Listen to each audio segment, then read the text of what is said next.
ಈ ಕಡೆ ಪ್ರಯಾಣಿಕರ ಹಿತ ಇಂಪಾರ್ಟೆಂಟ್. ಕೇಂದ್ರ ಸರ್ಕಾರದ ಪಾಲನೆ ಕೂಡ ರಾಜ್ಯ ಸರ್ಕಾರ ಜವಾಬ್ದಾರಿ ಕೂಡ ಇದೆ. ಮೆಟ್ರೋಲ್ಲಿ ಸಹಭಾಗಿತ್ವ ರಾಜ್ಯ ಸರ್ಕಾರ ಮತ್ತು ಕೇಂದ್ರ ಸರ್ಕಾರ. ಈಗ ಮೆಟ್ರೋ ಮಾಡಿರೋ ಉದ್ದೇಶ ಈ ಅರ್ಬನ್ ಬ್ಯಾಂಗ್ಳೂರ್ ಏನಿದೆ ಅದನ್ನು ನಾವು ಡಿಕಂಜೆಸ್ಟ್ ಮಾಡಬೇಕು. ಹೀಗಾಗಿ ಮೆಟ್ರೋ ಇರುವಂಥದ್ದು. ಈ ಮತ್ತು ಮೆಟ್ರೋದಲ್ಲಿನೂ ಕೂಡ ನಾವು ಪಬ್ಲಿಕ್ ಟ್ರಾನ್ಸ್ಪೋರ್ಟ್ ಇದು ಪಬ್ಲಿಕ್ ಟ್ರಾನ್ಸ್ಪೋರ್ಟಲ್ಲಿ ಕೂಡ ನಾವು ದರ ಏರಿಕೆ ಮಾಡಿದರೆ ಮತ್ತು ವಾಹನ ಹೊಂದೋದು ಮತ್ತು ಮೆಟ್ರೋ ಇದು ಮಾಡೋದು ಎರಡು ಒಂದೇ ಆಗುತ್ತೆ. ಹೀಗಾಗಿ ಮುಖ್ಯಮಂತ್ರಿಗಳು ಸರಿಯಾದಂಥ ನಿರ್ಣಯ ತೆಗೆದುಕೊಂಡಿದ್ದಾರೆ. ಮುಖ್ಯಮಂತ್ರಿಗಳು ಪರಿಶ್ರಮ ಮಾಡ್ತಾರೆ, ನಾವು ಮಾಡಲೇಬೇಕು. ಅದನ್ನು ಮಾಡಿ ಕೇಂದ್ರ ಸರ್ಕಾರ ರಾಜ್ಯ ಸರ್ಕಾರ ಹಿಡ್ಕೊಂಡು ಇವತ್ತು ಮೆಟ್ರೋದರವನ್ನು ಇಷ್ಟರೆ ಅದು ಜನಸಾಮಾನ್ಯರಿಗೆ ವಿಶೇಷವಾಗಿ ಕೆಲಸ ಮಾಡುವಂಥ ಜನರಿಗೆ ಸಹಜವಾಗಿ ಎಲ್ಲರೂ ಕೂಡ ಮತ್ತೆ ಬೆಂಗಳೂರನ್ನೇ ಈ ಒತ್ತಡ ಬೆಂಗಳೂರು ಮೇಲೆ ಒತ್ತಡ ಆಗಲಿ. ಬೆಂಗಳೂರಲ್ಲಿ ಒತ್ತಡ ಕಡಿಮೆ ಆಗಬೇಕಂದ್ರೆ metro, suburban railway, peripheral ring road ಎಲ್ಲ ಇನ್ಫ್ರಾಸ್ಟ್ರಕ್ಚರ್ ಕೂಡ ಆಗಬೇಕಾಗ್ತದೆ. ಹೀಗಾಗಿ ಮುಖ್ಯಮಂತ್ರಿಗಳು ಸರಿಯಾದ ಇದು ಮಾಡಿದ್ದಾರೆ. ನಾವು ಅದು ಒಳ್ಳೆಯ ನಿರ್ಧಾರ. ಸರ್, ತೇಜಸ್ವಿ ಸೂರ್ಯ ಅವರು ರಾಜ್ಯ ಸರ್ಕಾರದ ವಿರುದ್ಧ ಆರೋಪವನ್ನು ಮಾಡ್ತಿದ್ದಾರೆ. ಮೆಟ್ರೋ ಏರಿಕೆ ನೋಡಿ, ಅದು ಕುರಿತು ಚರ್ಚೆ ಮಾಡಬೇಕಾಗ್ತದೆ.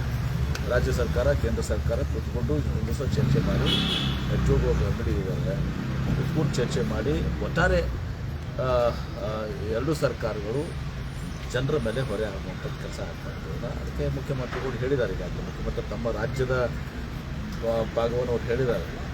ಇದಾದ್ಮೇಲೂ ಕೂಡ ತೇಜಸ್ವಿ ಸೂರ್ಯ ಅವರು ರಾಜಕಾರಣ ಮಾಡಬೇಕಾಗಿದ್ದರೆ ಅವರು ಇವ್ರು ಏನು ನಮ್ಮ ಮುಖ್ಯಮಂತ್ರಿಗಳು ಮಾಡಿದ್ರೆ ಅದನ್ನು ಇವತ್ತು ಸತ್ಯೇಶ್ವರನೂ ಕೂಡ ಮಾಡಲಿ. ಅವ್ರು ಹೇಳ್ತಾ ಇರೋದು ಕೇಂದ್ರ ಪತ್ರ ಬರೆದಿಲ್ಲ ರಾಜ್ಯ ಸರ್ಕಾರ, ಕಡಿಮೆ ಮಾಡುತ್ತೆ ಕೇಂದ್ರ ಸರ್ಕಾರ. ಹೌದಾ ಮಾಡಿದ್ದೆ. ಈಗ ಪತ್ರ ಬರೆದ್ರಲ್ಲೇ ಇದಿರಲ್ಲ. ನೀವು ಮುಖ್ಯಮಂತ್ರಿಗಳು ಹೇಳಿಕೆ ಕೊಟ್ಟು ಮುಖ್ಯಮಂತ್ರಿ ಹೇಳಿಕೆ ಕೊಟ್ಟ ಮೇಲೆ ಅಫಿಷಿಯಲ್ ತೇಜಸ್ವಿ ಸೂರ್ಯ ಹೇಳ್ತಾರೆ.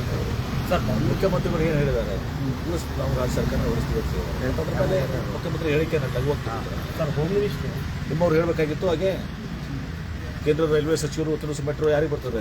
ಅಶ್ವಿನಿ ವೈಷ್ಣವ್ ಅವರು ಬರ್ತಾರೆ. ಕಡಿಮೆ ಮಾಡ್ತೀವಿ ನಾವು, ರಾಜ್ಯ ಸರ್ಕಾರ ಕಡಿಮೆ ಮಾಡ್ತೀವಿ ಅಂತಂದ್ರೆ ನಾವು ಕಡಿಮೆ ಮಾಡ್ತೀವಿ ಅಂತ ಹೇಳ್ಬೇಕು. ಅದನ್ನು ಬಿಟ್ಕೊಂಡು ಪತ್ರ ಬರೆದಿಲ್ಲ. Sir, home minister CM Siddaramaiah ಅವರು ದೇವರಾಜ ಅರಸು ಅವರ ದಾಖಲೆಯನ್ನು ಮುರಿಲಿ ಅಂತ ನಾವು ಹಾರೈಸ್ತೀವಿ ಅನ್ನುವಂಥ ಮಾತಾಡಿದ್ದಾರೆ. ಹೋಮ್ ಮಿನಿಸ್ಟ್ರು ಹೇಳಿದ್ದಾರೆ. ಅವ್ರದ್ದು ಈಗ ಇದೆಲ್ಲವೂ ಕೂಡ ನೋಡಿ, ದೇವರಾಜ ಅರಸು ಅವರು 10 ವರ್ಷ ಆಗಿದೆ, 7 ವರ್ಷ ಆಗಿದೆ ಮುಖ್ಯಮಂತ್ರಿಗಳು. ಈಗ 7 ವರ್ಷ ಬಂತು.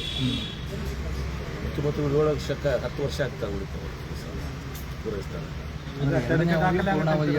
ಪೂರ್ಣಾವಧಿ ಯಾರೋ ಅವ್ರನ್ನ ಮಾಡಿದ್ರು. ಹೈಕಮಾಂಡ್ ಒಂದು ದಿವಸ ನಮ್ಮಲ್ಲಿ ಅಧಿಕೃತ ಹೈಕಮಾಂಡ್ ಏನು ಹೇಳ್ತಾರೆ ಅದು ಅಂತಿಮ. ಹೈಕಮಾಂಡ್ ಏನು ಹೇಳಿದೆ ನಿಮಗೆ ಪದೇ ಪದೇ. ಸರ್, CLP ಸಭೆ ನಾಯಕರನ್ನ ಆಯ್ಕೆ ಮಾಡುವಂಥ ಸಂದರ್ಭದಲ್ಲಿ ನಾವು 2.5 ವರ್ಷಕ್ಕೆ ಅಂತ ನಾವು ಏನು ಆಯ್ಕೆ ಮಾಡಿಲ್ಲ, ನಾವು ಪೂರ್ಣವಾದಿಯಾಗಿ ನಾವು ಅವ್ರನ್ನ ಆಯ್ಕೆ ಮಾಡಿದ್ವಿ. ನಾನು ಈ ಗೊಂದಲ ಸೃಷ್ಟಿ ಮಾಡೋಕ್ಕಾಗಲ್ಲ. ನಮ್ಮಲ್ಲಿ ಪಕ್ಷ ಹೈಕಮಾಂಡ್ ಅಂತಿಮ. ಹೈಕಮಾಂಡ್ ಸಿದ್ದರಾಮಯ್ಯ ಅವ್ರನ್ನ ಮುಖ್ಯಮಂತ್ರಿ ಮಾಡಿದ್ದಾರೆ. ಮುಖ್ಯಮಂತ್ರಿ ಕುರ್ಚಿ ಖಾಲಿ ಇಲ್ಲ. ಮುಖ್ಯಮಂತ್ರಿಗಳು ತಮ್ಮ ಪೂರ್ಣಾವಧಿಯನ್ನು ಪೂರೈಸ್ತಾರೆ. ಮತ್ತೆ ಅವ್ರ ನೇತೃತ್ವದಲ್ಲಿ ಚುನಾವಣೆ ಆಗ್ತದೆ. ಮತ್ತೆ ನಾವು ಅಧಿಕಾರಕ್ಕೆ ಬರ್ತೀವಿ.